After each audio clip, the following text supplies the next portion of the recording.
AP శాసనమండలిలో మాటల యుద్ధం నడిచింది. ప్రధానంగా పోలవరం అంటే రాజశేఖర్ రెడ్డి గుర్తుకు వస్తారన్న బొత్స సత్యనారాయణ వ్యాఖ్యలకు మంత్రి నిమ్మల రామానాయుడు కౌంటర్ ఇచ్చారు. అలాంటప్పుడు పోలవరాన్ని ఎందుకు పూర్తి చేయలేదని బదులిచ్చారు.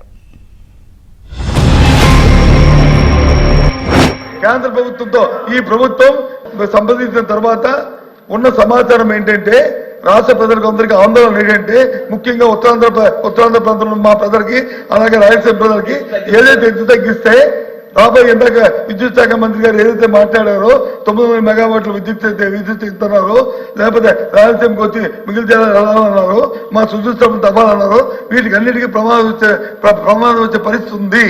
కాబట్టి తగ్గిస్తున్నారా లేదా తగ్గిందని చెప్పండి. Yes record fine no issue ఆ మాట చెప్పండి. స్వర్గీయ రాజశేఖర రెడ్డి గారు జ్ఞాపకం వస్తారు. నేను వెళ్ళాను దాని హోమ్ డే చేసినప్పుడు ఐఎమ్ ది మ్యాన్. మా అద్భుతమైన కార్యక్రమంలో నాకు అవకాశం భగవంతుడు నాకు ఇచ్చాడు.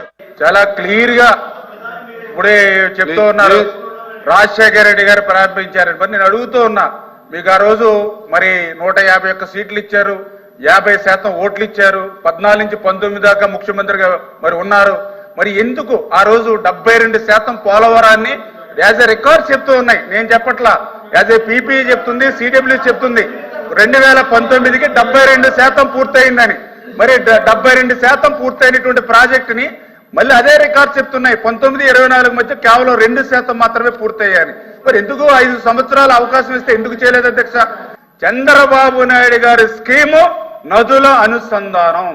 ఆ నదుల అనుసంధానం అవ్వాలనంటే ఖచ్చితంగా పోలవరం అనేది ప్లస్ 45.72 మీటర్స్ కే పోలవరం నిర్మాణం పూర్తవుతుంది. ఆ ప్లస్ 45.72కి పోలవరం నిర్మాణం పూర్తి చేసి ఆ గోదావరి జలాలు వాళ్ళ మరి ప్రభుత్వం ఇవ్వలేకపోయినా ఉత్తరాంధ్రకు మేము నీళ్లు తీసుకెళ్లిస్తాం. అదేవిధంగా వాళ్ళ రాయలసీమకు కూడా మేము నీళ్లు ఇస్తామని చెప్పి మీ ద్వారా తెలియజేస్తున్నాం అధ్యక్షుడు.